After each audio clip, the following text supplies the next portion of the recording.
اور اس کے جو معاونین ہوتے ہیں وہ اگر ساتھ دے تو مدرسہ آگے چلتا ہے۔ ابتدا میں ہم نے دیکھا ہوگا، مولانا باقی صاحب کا میں ذکر کروں گا یہاں پر، مبلغ الاسلام ایک مدرسہ ایک کرائے کے مکان کے اندر چلتا تھا۔ ابتدائی طور پر مولانا شکیل صاحب، مولانا باقی صاحب، یہ چند لوگ تھے، لیکن آج ہم دیکھتے ہیں مبلغ اسلام کا نام پورے مہاراشٹر میں لیا جاتا ہے اور ایک ٹیم ورک وہاں پر چلتا ہے۔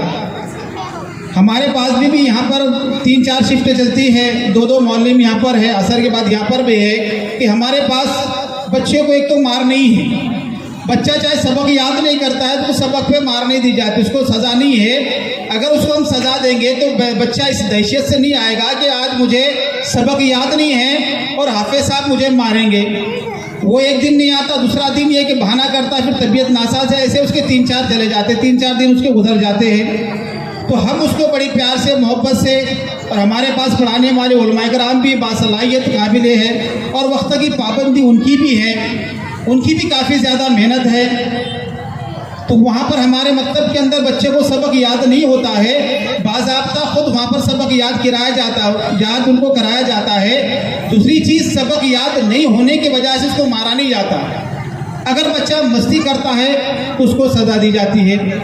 کوئی بچہ ہمارے پاس ایسا نہیں ہے جو 120 بچوں کے اندر، اور 120 بچے وہ بھی ہیں غریب کے بھی ہیں، لیکچرار کے بھی ہیں، تقریباً زیادہ تر بچے میرے پاس ٹیچر کے ہیں، انجینئر کے ہیں، اور وقت کی پابندی بھی ہے، اور غریب بچے بھی ہیں۔ کوئی ایک بچہ ایسا نہیں ہے یہ بول کے مدرسہ نہیں آتا ہے کہ مجھے سبق یاد نہیں ہوا اور مولانا یا حافظ صاحب مجھے آج ماریں گے، بلکہ پابندی کے ساتھ بچے اوقات جو وقت ہے اس سے پہلے بھی وہاں پر آ جاتے ہیں۔ تو ایک 10 مہینے کے اندر بچوں نے ماشاءاللہ بہت سے، ایک بچے کا قرآن بھی ختم ہوگا، ان کو انعام دیا جائے گا۔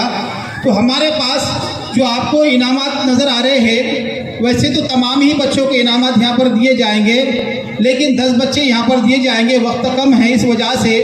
باقی بچوں کا انعام جو ہے تو کل یعنی پیر کے دن مدرسے کے اندر سب بچوں کو دیا جائے گا، لیکن 10 بچے یہاں پر جس کو انعام دیا جائے گا وہ بچے ہیں جس کی پابندی بہت زیادہ رہی ہے، جنہوں نے اسکول کرتے ہوئے، ٹیوشن کرتے ہوئے ہمارے مکتب کو انہوں نے کبھی غیر حاضر نہیں رہے۔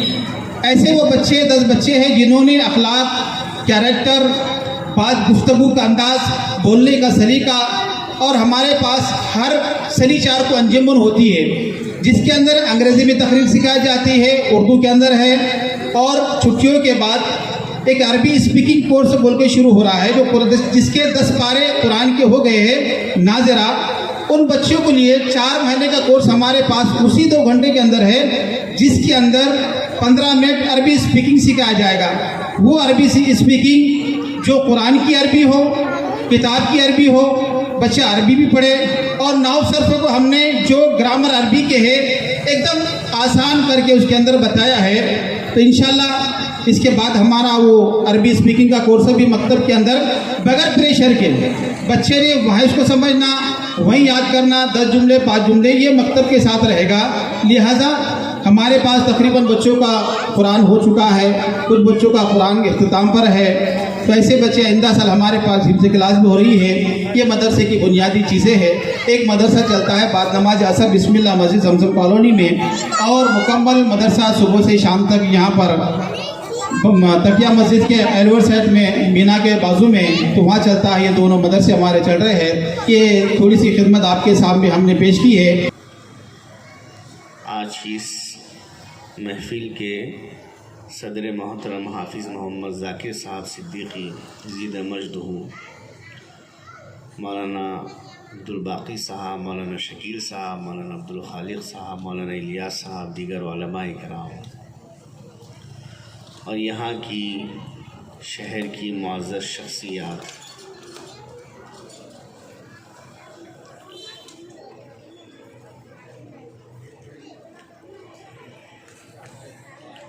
ہم لوگ دنیا والے ہیں ہی نہیں، ہماری پیدائش بھی آخرت، ہماری پیدائش بھی جنت میں ہوئی ہے، اللہ کے یہاں ہوئی ہے، اور ہمارے رہنے اور سکون کی اور ہمیشہ کی جو جگہ ہے وہ بھی جنت ہے۔ ہم سب کو اللہ تعالیٰ نے حضرت آدم علیہ السلام کی پیٹھ پر ذروں کی شکل میں پیدا کیا، اور حضرت آدم علیہ السلام کو جب اتارا تو ہم سب سے یہ کہا قُلْ اهْبِطُوا مِنْهَا جَمِيعًا، تم سب اترو، اور ہم سے یہ کہا کہ تم کو قرار دنیا میں نہیں ملے گا، وَإِنَّ الْآخِرَةَ هِيَ دَارُ الْقَرَارِ، تم کو قرار آخرت ہی میں ملے گا۔ دنیا ہمارے لیے کوئی ایسی چیز کبھی بھی ہمارے عقیدے میں اور اسلام کی بنیاد میں نہیں ہے کہ دنیا میں ہم آئے ہیں تو دنیا ہی میں رہنا ہے، دنیا ہی میں جینا ہے، دنیا ہی کے لیے سب کچھ کرنا ہے۔ دنیا تو ہمارے لیے ایک رہ گزر ہے، جس کے رہنے کی جگہ ہی دنیا نہیں ہے، جس کو دنیا میں رہنا ہی چند دنوں کے لیے ہے، اگر وہاں پر کچھ اسے مقابلہ کرنا پڑتا ہے تو اس کے لیے کوئی سوچنے کی بات نہیں، اس لیے کہ اس کو سفر کر کر یہاں سے جانا ہے۔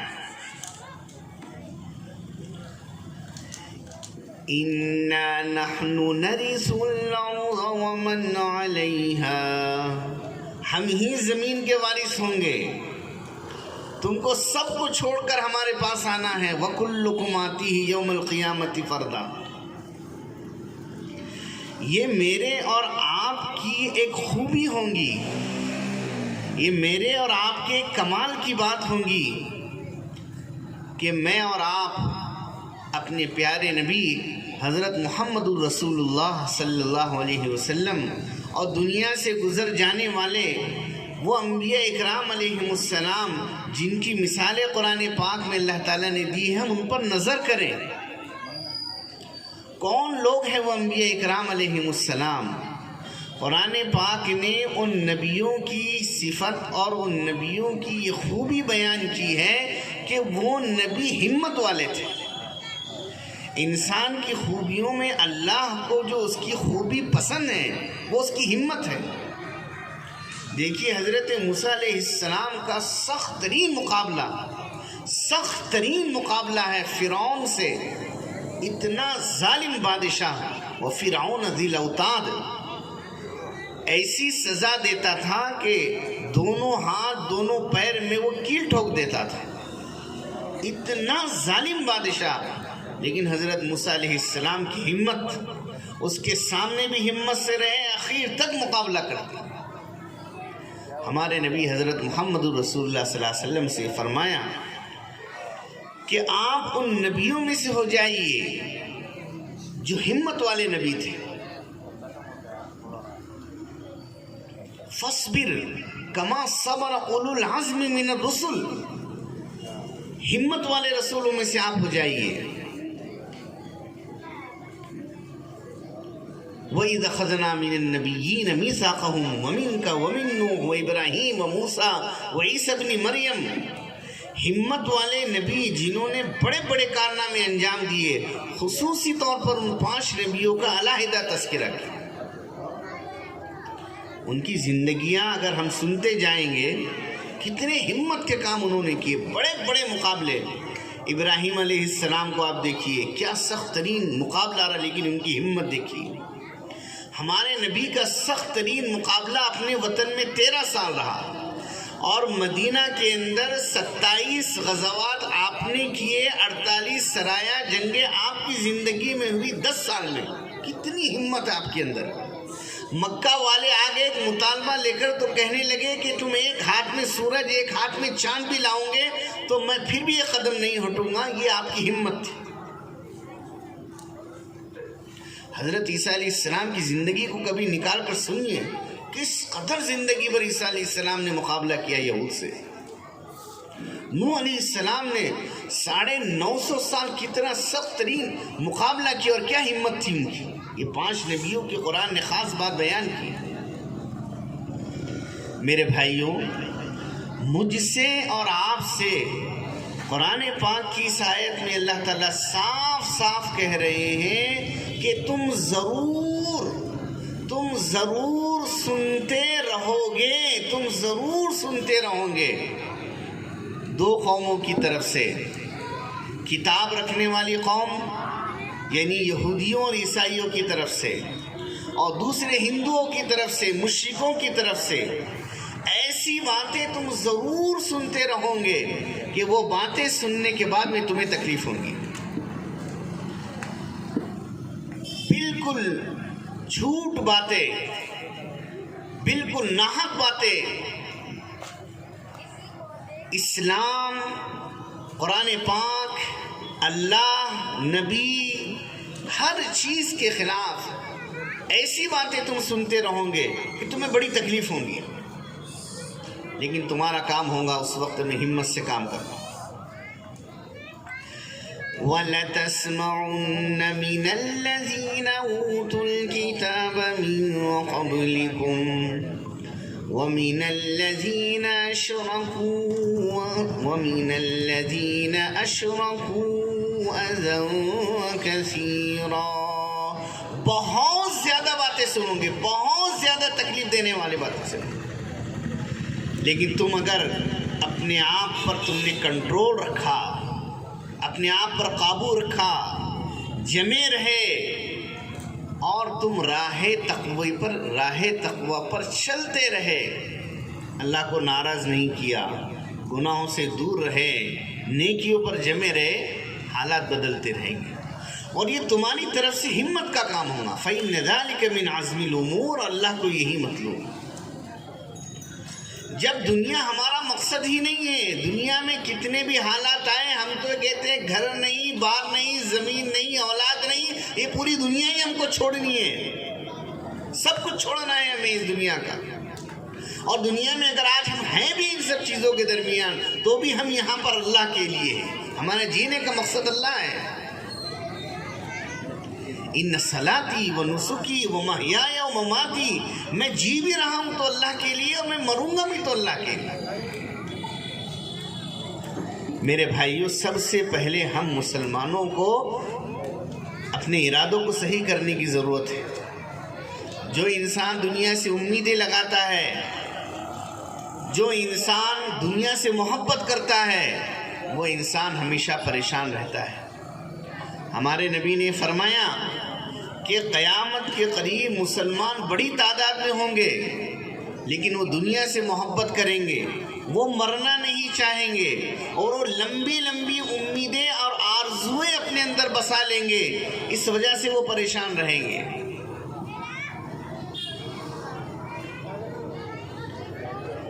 جب کوئی آدمی ہمت والا ہوتا ہے، وہ کچھ کر گزرنے والا ہوتا ہے، تو وہ برابر مقابلہ کرتا رہتا ہے. دنیا میں جس کسی کو ترقی ملتی ہے، عموماً اس کی ترقی میں ایک چیز اس کا مقابلہ ہوتا ہے. اگر وہ کسی سے دوڑ میں لگ جاتا ہے، مقابلے میں لگ جاتا ہے، تو یہ مقابلہ اس کو تیز بنا دیتا ہے، اس میں اسپیڈ پیدا کر دیتا ہے اور اس کو منزل سے بہت قریب کر دیتا ہے.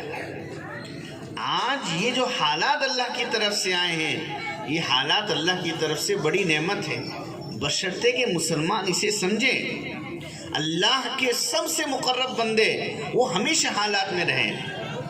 نحن معشر الانبیاء، ہم جو انبیاء کی جماعت ہے، حضور نے فرمایا اشد الناس بلاء الانبیاء، سب سے زیادہ حالات میں ہم ہی رہے، اور جو ہم سے قریب رہیں گے وہ زیادہ حالات میں رہیں گے. دنیا میں سب سے زیادہ ترقی نبیوں نے کی ہے، اور جو نبیوں سے قریب رہیں گے وہ مقابلہ کریں گے شیطان سے، وہ مقابلہ کریں گے دنیا سے، وہ مقابلہ کریں گے باطل سے، اس لیے وہ بھی اللہ کے قریبی بن جائیں گے. آج ہم مسلمانوں کا جو رخ ہے، اس رخ کو ہمیں صحیح کرنے کی ضرورت ہے. ہمارا رخ، ہمارے پاس دنیا کی نعمتوں میں بہت بڑی نعمت. میرے بھائیوں، دنیا کے اندر جو انسان انقلاب لاتا ہے، وہ انقلاب دنیا میں کہاں لاتا ہے؟ انقلاب لانے کا پلیٹ فارم ہے انسان. انقلاب لانے کی جگہ زمین نہیں ہے، انقلاب لانے کی جگہ یہ فلیٹ اور مکان نہیں ہے. انقلاب لایا جاتا ہے انسانوں پر، وہ اس کا پلیٹ فارم ہے انقلاب کا. انسانوں کے دل جیتے جاتے ہیں، انسانوں کے ذہن پلٹے جاتے ہیں. وہ ادائے دل بری ہو کہ نوائے عاشقانہ، جو دلوں کو فتح کر لے وہی فاتح زمانہ۔ انسانوں کے دلوں کو فتح کرنے کے لیے اللہ رب العزت نے نمونے کے طور پر انبیاء اکرام علیہم السلام کو بھیجا۔ اور آپ قرآن دیکھتے چلے جائیے، تقریباً نبیوں کے حالات الگ الگ ہیں، ہر نبی کے زمانے کے حالات الگ الگ ہیں۔ حالات کبھی بھی یکساں نہیں ہوتے، حالات ہمیشہ بدلتے رہتے۔ کیوں؟ یہ دنیا ہے۔ مسلمان یہ سوچتا ہے آج کے حالات ہمیشہ اچھے رہے، اس لیے کہ وہ سوچتا ہے کہ دنیا میں جینا ہے۔ یہ دنیا ہے ہی نہیں وہ جگہ جس میں یہاں پر جینے کی جگہ ہے، یہ تو فانی جگہ ہے، ہر چیز اس میں ڈھلتی رہتی ہے۔ دنیا کے اندر انقلاب جو آتا ہے وہ انقلاب کی جگہ ہے انسان، جہاں انقلاب لایا جاتا ہے۔ اور انقلاب لانے کے لیے جو چیز انسان کو چاہیے وہ ہے افراد۔ حضرت عمر فاروق کے لیے آپ دعا کر رہے ہیں، کیوں؟ وہ انقلاب لا سکتے تھے، ان کے لیے دعا آپ کر رہے ہیں۔ حضرت عثمان غنی رضی اللہ تعالیٰ عنہ، انہوں نے اتنا بڑا کام کیا، مدینہ میں مسلمانوں کے لیے میٹھے پانی کا انتظام کیا۔ نبی اتنا خوش ہوئے اس کام سے، فرمائے کہ اگر آج کے بعد انہوں نے کوئی اور ایسا زائد کام، نفلی کام نہیں بھی کیا اس کے بعد کوئی نیک کام، تو یہی ان کی نجات کے لیے کافی۔ افراد نبی نے تیار کیے، اور انہیں افراد کی محنتیں ہیں کہ ان کی ان بنیادوں کی وجہ سے آج تک دین ہم تک پہنچا ہے۔ میرے بھائیوں، ہمارے پاس افراد کیا ہے؟ ہمارے پاس وہی قوت ہے، افرادی قوت، جو نبیوں کے پاس تھی۔ آپ کبھی قرآن پاک کی ان آیتوں میں غور کیجئے کہ نبی گڑ گڑا کر دعا کر رہے ہیں، کس کے لیے؟ اولاد کے لیے، اور اولاد میں بھی بیٹوں کے لیے دعا کر رہے ہیں۔ کیوں بھائی؟ حضرت زکریا علیہ السلام کی دعائیں دیکھیے، انی وہن العظم منی واشتعل الراس شیبا، ہڈیاں میری گل گئی ہے، بال میرے سفید ہو گئے، لیکن میں آپ سے نا امید اور مایوس نہیں ہوں۔ رب لا تذرنی فردا، مجھے اکیلا مت چھوڑیے۔ دعائیں قبول ہوئی اور بیٹا ملا ہے حضرت یحییٰ کی شکل میں۔ حضرت ابراہیم علیہ السلام دعا کرتے رہے اور ابراہیم علیہ السلام کو خوشخبری ملی، 2 بیٹے اور زندگی میں پوتے کی بھی خوشخبری ملی۔ یہ کیوں؟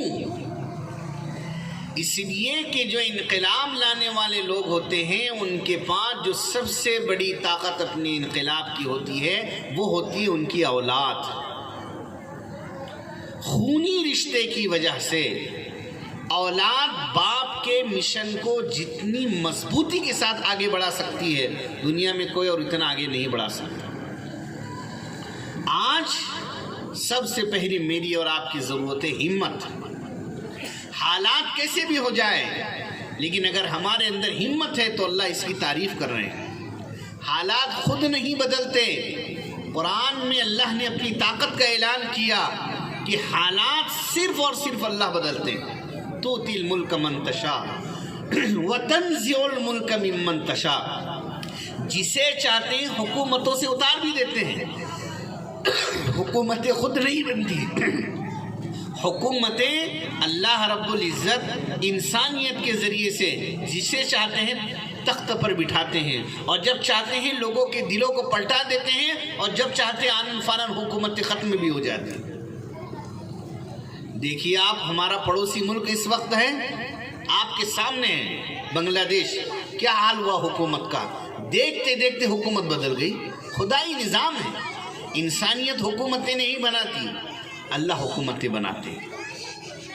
آج اس وقت ہم مسلمانوں کی سب سے بڑی جو سمجھنے کی چیز ہے، وہ جو حالات ہمارے پاس آئے ہیں، اللہ رب العزت نے نبوت کے بعد میں سب سے بڑی نعمت جو انسانیت کو عطا کی، انبیاء اکرام علیہ السلام کو عطا کی اور سب کو عطا کی، وہ ہے علم کی نعمت۔ علم انسان میں سمجھ پیدا کرتی ہے، علم انسان کی دماغ کو روشن کر دیتا ہے، علم انسان کو راستہ بتلاتا ہے۔ آج ان حالات میں ہم کو حالات سے باہر نکلنے کا راستہ ہمارے لیے تو خاص طور پر وہ ہے علم۔ دیکھیے موسیٰ علیہ السلام کے زمانے میں جادوگری، حضرت عیسیٰ علیہ السلام کے زمانے میں ڈاکٹری، اور نبیوں کے زمانے میں اور چیزیں تھی، لیکن ہمارے لیے سب سے بڑی جو چیز تھی وہ علم۔ اس لیے قرآن کی سب سے پہلی آیت جو آئی ہے وہ علم کو لے کر اتری، اقرأ بسم ربک الذی خلق۔ اسی سے حالات بنیں گے۔ آج اگر ہم ان حالات کو چاہتے ہیں کہ یہ حالات بہتر ہوں، تو آج ہم سب کو سب سے پہلے ہمت کے ساتھ میں نبیوں کے نقش قدم پر اپنی اولاد کو تیار کرنا پڑے گا، اپنی اولاد کو تیار کرنا پڑے گا۔ صرف یہ نہیں کہ مکتب میں بھیج دیا، کھلا پلا دیا، بلکہ حالات کو سامنے رکھتے ہوئے ہر انسان کو اپنی اولاد کو تیار کرنا پڑے گا کہ وہ حالات کا کیسے مقابلہ کرے۔ آج پوری دنیا کے اندر ایک دھوکہ ہے، دھوکہ دیا جا رہا ہے۔ کیوں؟ یہ دجال سے قریب دور ہے۔ دجال کے معنی خوب فریب اور دھوکہ دینے والا، ہر چیز کے ذریعے سے دھوکہ دیا جائے گا، ہر چیز کے ذریعے دھوکہ دیا جائے گا۔ آخری زمانے کے اندر جو جنگیں ہوں گی وہ تیر و تلوار سے نہیں ہوں گی، وہ نظریات سے ہوں گی، وہ فکروں سے ہوں گی، وہ تہذیب سے ہوں گی۔ آج وہی دور ہے، اور یہ خطرناک جنگ ہوتی ہے۔ جو دشمن نظر نہیں آتا وہ بہت خطرناک ہوتا ہے۔ دیکھیے ایک زمانہ تھا کوئی مسلمان مرتد ہو جائے تصور نہیں تھا، لیکن جو تہذیب کی جنگ میں وہ کامیاب ہوئے، نظریات کی جنگ میں وہ کامیاب ہوئے، ہزاروں مسلمانوں کو ارتداد کی لہر میں بہا لے گئے۔ یہ جنگ چل رہی ہے، اس کے اندر سب سے بڑی ذمہ داری ہر مسلمان کی یہ ہے کہ وہ اگر انقلاب چاہتا ہے تو اس کے بعد سب سے بڑی طاقت جو مسلمان کے پاس موجود ہے وہ ہے اس کی اولاد۔ اس کی ذمہ داری ہوتی ہے کہ وہ اپنی اولاد کو علم کے ذریعے سے ایک ایسا انسان بنا کر تیار کرے کہ وہ ہر حال میں اللہ کے دین کا محافظ بنے، ہر اعتبار سے مقابلہ کرے۔ آج مسلمان بھی اپنی پڑھائی کا مقصد دنیا سمجھ بیٹھا ہے۔ تاریخ عالم گواہ ہے، ایجوکیشن دینی ہو عصری ہو، اس کا مقصد کبھی بھی دنیا نہیں رہا۔ اس کا مقصد ہے انسانیت کی تعمیر، اچھے انسانوں کو بنانا۔ آج ہزاروں محکمے ایسے ہیں کہ ان محکموں میں مسلمان جانے کے لیے تیار نہیں ہیں۔ آج اگر مسلمان کو اسلام سے محبت ہے تو اس کو اپنی اولاد کو دینی اعتبار سے ہو، عصری اعتبار سے ہو، ہر اعتبار سے اس کو تیار کرنا پڑے۔ سب سے پہلے اس کے دل میں اللہ کی محبت، ایمان کی محبت، اسلام کی محبت، حضور اکرم صلی اللہ علیہ وسلم کی محبت، سنتوں کی محبت، یہ محبت اس میں پختہ کرنے کے بعد اس کو دین اور دنیا ہر علم سے اتنا روشناس کرنا پڑے گا کہ وہ جیسی ضرورت ہو، جیسے حالات ہو، وہ دین کا وہاں محافظ بن کر ثابت ہو۔ آج اس ملک کے اندر ضرورت ہے کہ مسلمان اپنے بچوں کو اتنا مضبوط تیار کرے، پولیس کا محکمہ ہو وہاں مسلمان ہوں، ملٹری کا محکمہ ہو وہاں مسلمان ہوں، وکیل کا شعبہ ہے، وکالت کا شعبہ ہے وہاں مسلمان ہوں۔ ہر شعبے کے اندر آج مسلمان کا ہونا یہ اسلام کی بقا کی ضرورت ہے۔ ہر جگہ مسلمان اسلام پر جو اعتراضات کیے جا رہے ہیں، جو ظلم اور زیادتی اسلام کے ساتھ یہاں اس ملک میں ہو رہی ہے، کہ اسلام کو بدنام کرنے کے لیے جو ناپاک کوشش ہو رہی ہے، ہر محکمے کے اندر مسلمان جواب دینے کے لیے آگے آنے چاہیے، بلکہ وہ مسلمان اپنے کردار کے ذریعے سے وہاں اسلام کو دنیا کے سامنے پیش کرے۔ یہ کون کرے گا؟ یہ میری اور آپ کی اولاد کرے۔ آج تعلیم ہماری سب سے بڑی ضرورت ہے، اور ہمت کے ساتھ میں ہم کو اپنی اولاد کو ایک منزل مقصود تیار کر وہاں تک پہنچانا پڑے۔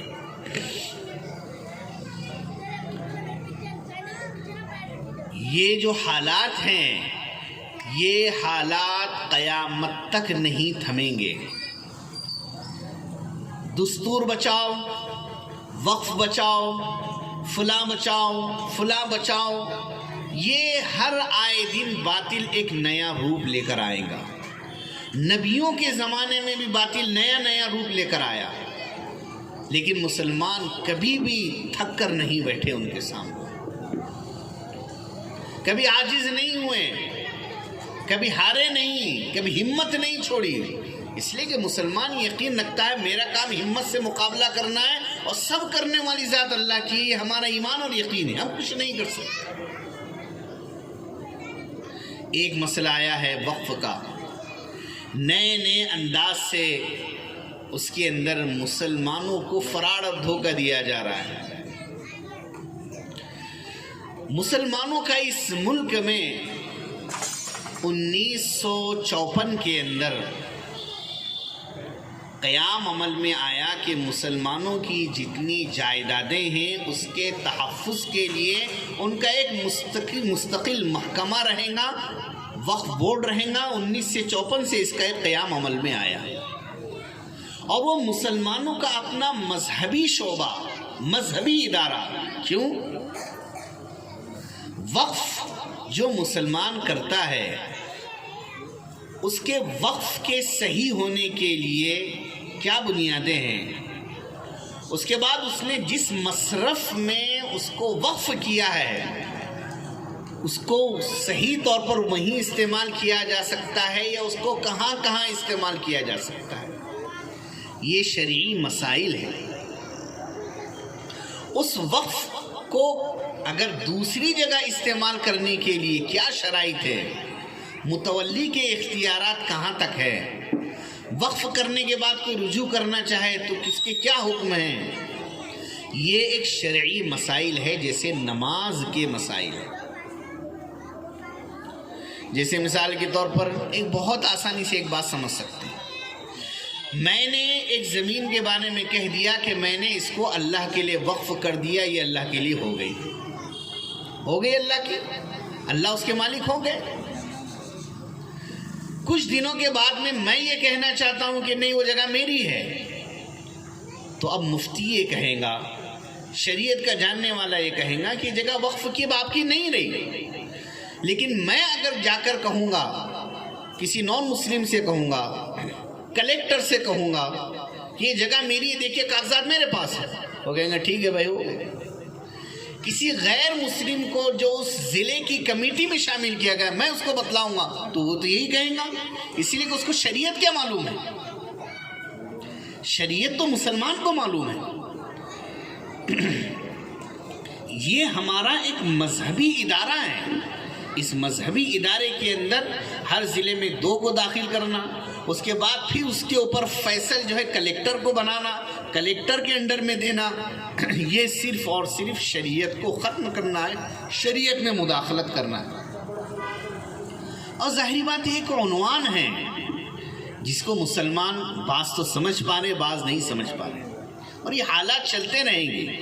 حالات ایسے بھی ہم نے دیکھ لیے کہ بابری مسجد ہمارے ہاتھ سے چلی گئی، لیکن ہم اللہ سے نا امید نہیں ہیں۔ نا امید ہونا یہ کافروں کا شیوا ہے، انہو لا یئس من روح اللہ الا القوم الکافرون۔ جو اسلام کا کہنا یہ ہے کہ تحریر ایک اچھی چیز ہے، مستحب بات ہے کہ آپ اس کو لکھ لیں۔ وقف بائی زر، لاکھوں ایکڑ زمین ہماری ایسی ہے جو صدیوں سے 700 سال سے 800 سال سے مسلمانوں کے استعمال میں ہے، ریگولر میں مسلمان اسے استعمال کر رہے ہیں، دینے والوں نے زبان سے اسے دے دیا، اسے ریکارڈ میں نہیں لیا گیا۔ اب مسئلہ یہ آیا کہ وقف بائیوزر جس کو ریکارڈ میں نہیں لیا گیا، وہ اگر گورنمنٹ کے اندر اگر چلے جائیں گے، گورنمنٹ کی زمین اگر وہ بن جاتی ہے تو پھر تو مسلمانوں کی بڑی جائیدادیں جو اللہ کی ملکیت ہے وہ نکل کر گورنمنٹ کی ہو جاتی ہے۔ اس لیے یہ حالات ہے، مسلمان کو آج وقت نکالنا پڑے گا۔ آج ہماری سب سے بڑی ضرورت ہمارا سیاسی شعور ہے، پلاٹنگ کا ہمیں شعور ہے، پیسوں کا ہمیں شعور ہے، دنیا کا ہمیں شعور ہے، لیکن جو ہمارے ایمان ہیں، ہمارے دین کی بنیادیں ہیں، ہمارے دین کو باقی رکھنے والی چیزیں ہیں، اس سے کہ اگر ہم دلچسپی نہ رکھیں تو اس سے زیادہ افسوس کی کوئی بات نہیں ہو سکتی۔ اور ہر جگہ اللہ تعالیٰ نے ایسے افراد اللہ ہمیشہ رکھتے ہیں جو خود بخود کھڑے ہو جاتے ہیں۔ یہ تاریخ رہی ہے کہ اگر کہیں ظالم ہوتا ہے تو اللہ ظالم کے خلاف مدد کرنے والے مظلوموں کا بھی حامی کوئی کھڑے کر دیتے ہے۔ آیا یورش تاتار کے افسانے سے پاسباں مل گئے کعبے کو صنم خانے سے۔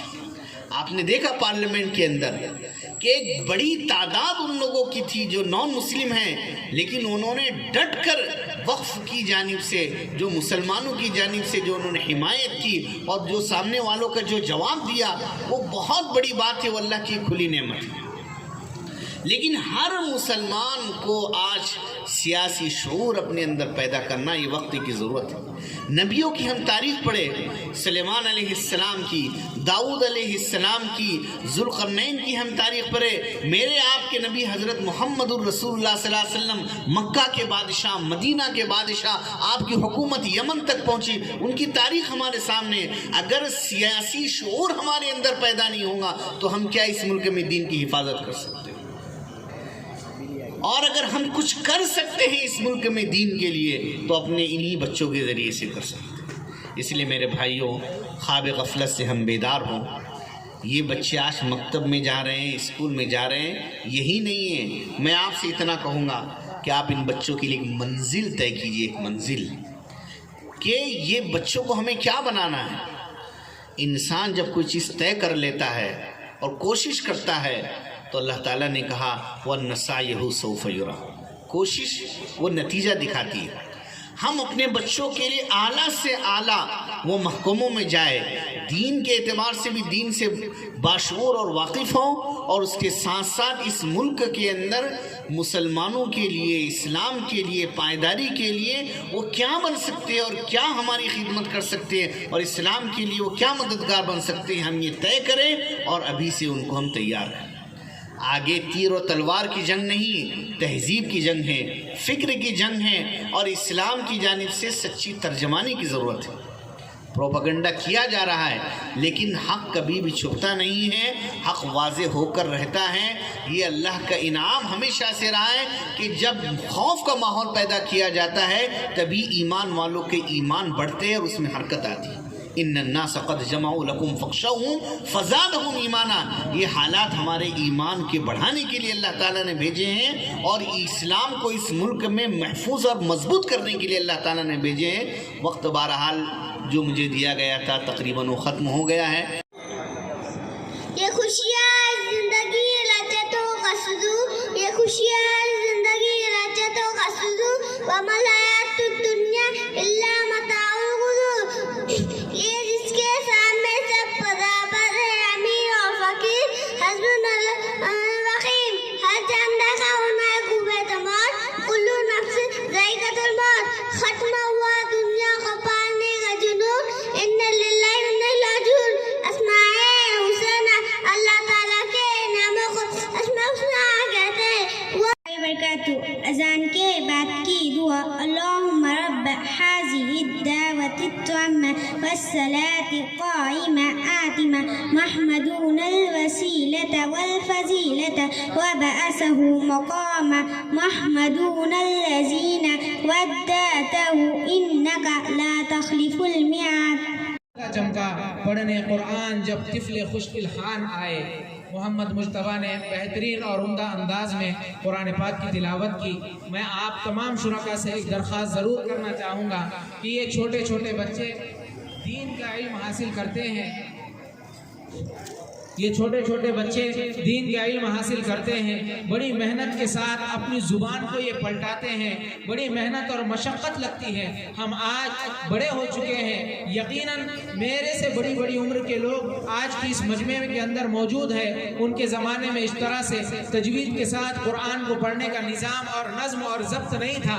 اس لیے میں آپ سے درخواست کروں گا کہ ہر طالب علم جو بھی اپنی تعلیم کا مظاہرہ کرنے کے لیے آئے تو اس طالب علم کو آپ دعائیہ جملے سے تو ضرور نوازیے، لیکن وہ اپنی تعلیم کے اندر اور تعلیمی میدان میں آگے بڑھے، اس لیے آپ اس کو کچھ نہ کچھ رقم بطور انعام ضرور نوازیں۔ نحمده ونصلي على رسوله الكريم أما بعد فأعوذ بالله من الشيطان الرجيم بسم الله الرحمن الرحیم۔ نماز کی اہمیت۔ اللہ تعالیٰ نے تمام انسانوں کو اپنی عبادت کرنے کے لیے پیدا فرمایا۔ تمام عبادتوں میں سے سب سے بڑا درجہ نماز کا ہے۔ نماز میں انسان اللہ تعالیٰ سے بات کرتا ہے۔ جب وہ سجدہ کرتا ہے تو اللہ تعالیٰ کے بہت ہی زیادہ قریب ہو جاتا ہے۔ اللہ تعالیٰ نے قرآن کریم میں کئی جگہ نماز کو قائم کرنے کا حکم دیا۔ Respected ulama ikram and dear friends, Assalamu alaikum. Today I would like to share a few words on good moral character. Good moral character means having qualities like honesty, kindness, patience and truthfulness. A person with good character treats others with love and fairness. Always try to do what is right even no one is watching. Our beloved Prophet Muhammad, peace be upon him, said, "The best among you are those who have the best manner and character." This shows how important good moral are in Islam and in life. In school, at home or in society, people will just not remember you with our looks and our achievements and how we behave with others. A kind heart, a smiling face and respectful words can make a big difference in someone's life. So let us try to improve our character every day. Amma ba'd. Qala Allah Ta'ala وَالَّذِينَ أُوتُوا الْعِلْمَ دَرَجَاتٍ صدق اللہ العظیم۔ محترم حضرات، علماء اکرام، معزز حاضرین، علم دین کا حاصل کرنا ہر مسلمان پر فرض ہے۔ ہر مسلمان کو اتنا علم حاصل کرنا ضروری ہے جس سے وہ حلال و حرام کی پہچان کر سکے۔ ایک روشنی ہے، ایک نصیحت ہے، ایک رہنما ہے اور ایک معجزہ ہے۔ اعوذ باللہ من الشیطان الرجیم بسم اللہ الرحمن الرحیم۔ لا اکراہ فی الدین، صدق اللہ العظیم۔ رونق قلب، صدر جلسہ، عالی وقار، علماء اکرام اور محترم حاضرین، آج کل پوری دنیا میں ایک شور برپا ہے، پرنٹ میڈیا سے لے کے تو الیکٹرانک میڈیا تک اس بات کو چھانے میں مصروف ہے کہ اسلام دہشت گردی کا مذہب ہے، اسلام آتنکوادی پھیلاتا ہے، اسلام ایک خونی مذہب ہے جس میں انسانوں کو رحم کا جذبہ موجود نہیں ہوتا۔ مسلمان نسلی اور پیدائشی دہشت گرد ہوتے ہیں۔ اس شور و ہنگامے میں جہاں یورپ و امریکہ، لندن و برطانیہ، یہود و نصارہ پیش ہے، وہی ہمارے ملک ہندوستان کے کچھ سیاسی رہنما، میڈیا اور پولیس بھی اس پروپیگنڈا میں کسی سے پیچھے نہیں ہے۔ چنانچہ حال ہی میں ہندوستانی مسلمانوں پر دہشت گردی کا دھبا لگا کر ان کے ساتھ جو ناروا سلوک کیا گیا ہے، اس کے تصور سے ہی روح کانپ اٹھتی ہے۔ السلام علیکم ورحمۃ اللہ وبرکاتہ۔ نماز کی اہمیت۔ الحمدللہ وکفی وسلام علی عبادہ الذین اصطفی اما بعد۔ قال رسول اللہ صلی اللہ علیہ وسلم جعل قرۃ عینی فی الصلاۃ۔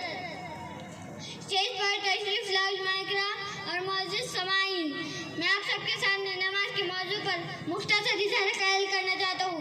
دعا کیجیے اللہ تعالی ہم سب کو اس پر عمل کرنے کی توفیق عطا فرمائے۔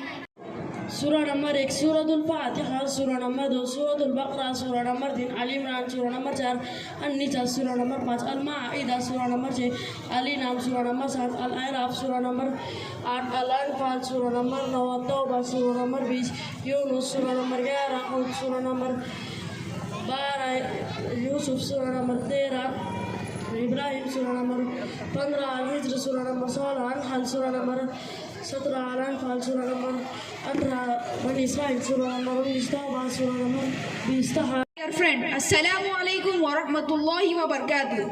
Today I am honored on a topic which holds immense significance role in the life of every Muslim. Namaz, also known as Salah. Namaz is not ritual, it is the spiritual heartbeat of every Muslim's life. It is also one of the 5 pillars of Islam, making it an essential act of worship which connects us through directly with our Creator, Allah subhanahu wa ta'ala. Through namaz, a believer expresses gratitude, seeks guidance, asks for forgiveness and finds peace.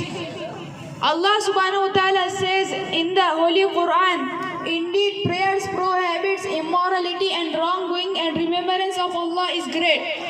Namaz is performed 5 times through a day: Fajr, Dhuhr, Asr, Maghrib and Isha. These prayers are separated throughout the day, which remind us that no matter how busy life gets, we must never forget our purpose, which is to worship and obey Allah subhanahu wa ta'ala. Each prayer gives us break from the worldly rush and bring calmness to our heart. It teaches us discipline, humility, punctuality and patience.